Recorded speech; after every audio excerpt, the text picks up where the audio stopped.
Hi, welcome. I'm going to make a sheep's foot fixed blade out of an old Nicholson file.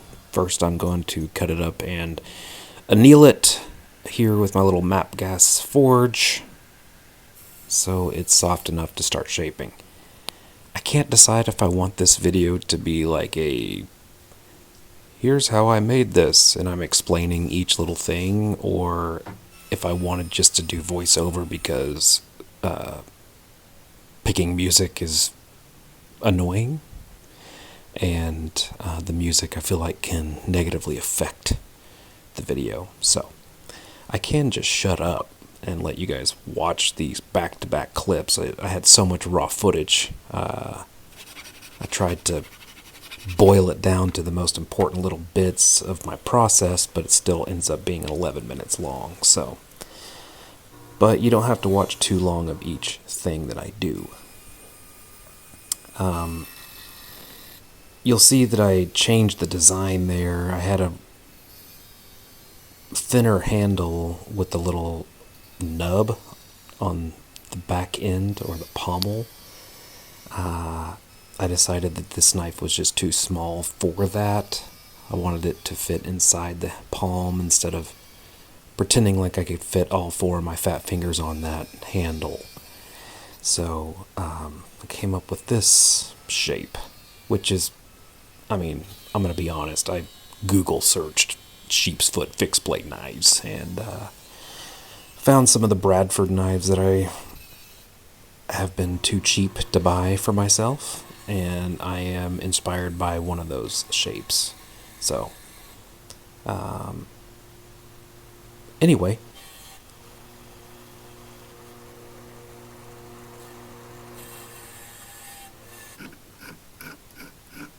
Yeah, I don't really have a belt grinder or anything really for making knives. I have a few things that I can use to shape the metal, like that upside down handheld Black & Decker $39 belt sander there. So I don't really consider myself a metalworking person, but I feel like just enough stuff to be able to shape a few things. Here in a minute, I think you're going to see that I did not anneal the handle portion of this knife well enough. And I think, I'll be able to drill this hole. But coming up, I basically cannot drill through the back end of the handle at all. And I think I ended up burning through like 3 or 4 drill bits, and before I decided that, I needed to put it back in the forge. So you can see I'm bending the drill bit there and like maxing out this tiny little drill press that I have. So here we go. I'm going to put the handle side in this time and anneal this metal.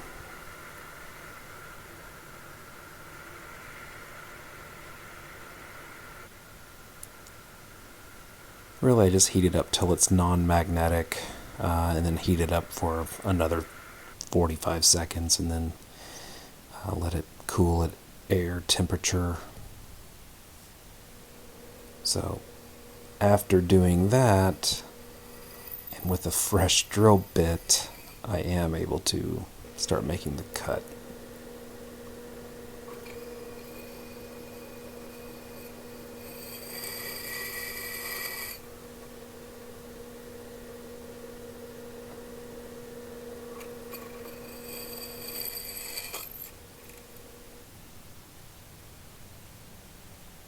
I found some brass rod at the Ace Hardware down the road, and some brass tubing.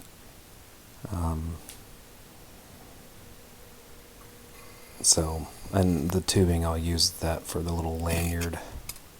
Little catch there. Oh yeah, a little slow-mo action for you. That's probably just inexperience letting stuff like that happen, but I really did have a hell of a time trying to drill through this metal, even after annealing it. I think it's a combination of the extremely cheap drill bits that I got, the lack of power on this tiny little benchtop drill press,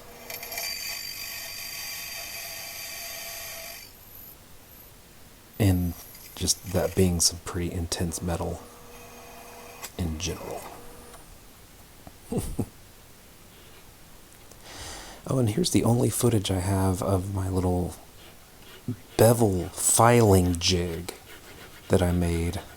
I've already made one knife with this jig before this one, but I didn't get very good footage of that. So here I am at the heat treat stage. Actually, I'm at the normalizing. I think I'm going to normalize this thing 2 or 3 times before I do the quench and the heat treatment. Or tempering, rather. Yeah. That's me heating up some vegetable oil with a landscaping spike. I got the oil up to like 145 or so, and then quenched it there.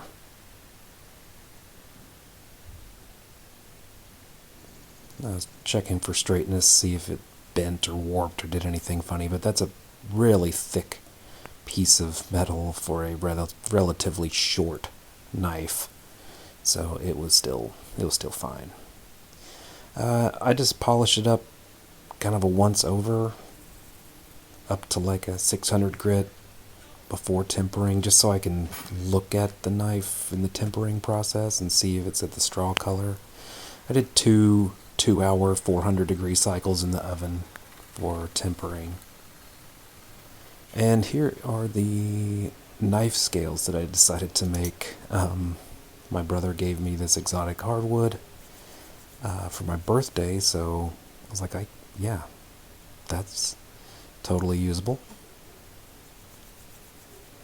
So I came up with this little design.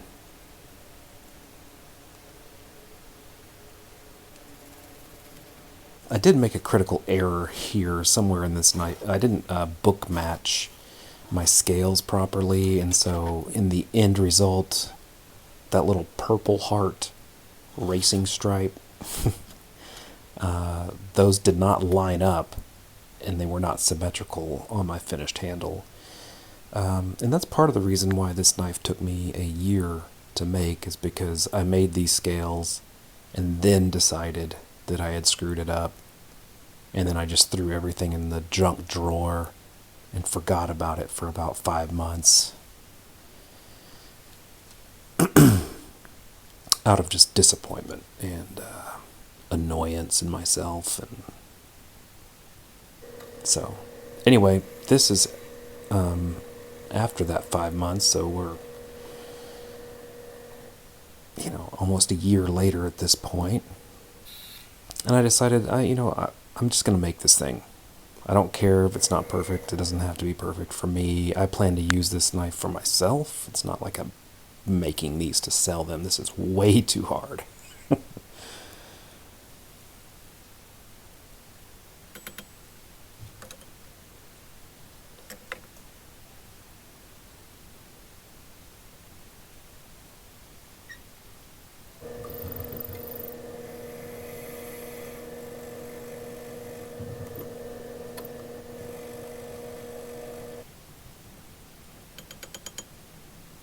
Alright, I think I'm pretty much ready for the glue up portion here.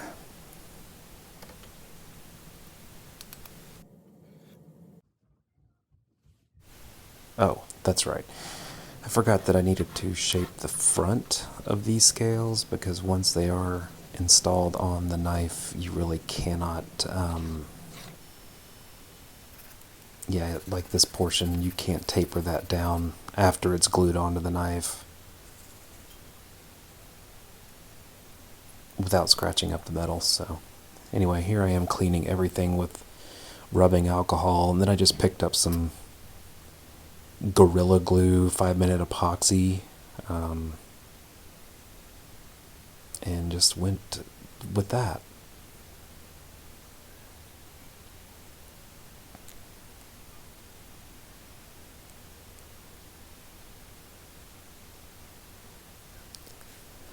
I did feel a little stressed, a little rushed during this glue up, but it seemed to all go together fine.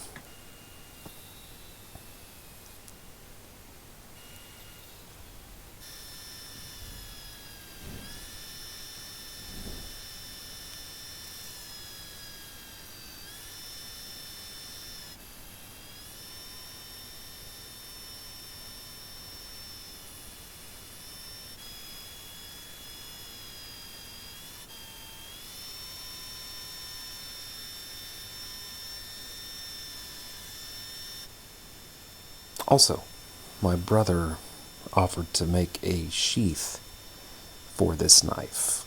And I asked him, do you want me to wait to sharpen the knife until after you've made the sheath? And he said yes. So this video is taking place before the sheath is made and before the knife has been sharpened. So I ended up using some Danish oil. I did sand it down to 1000 grit, so it's smooth. Thank you for watching.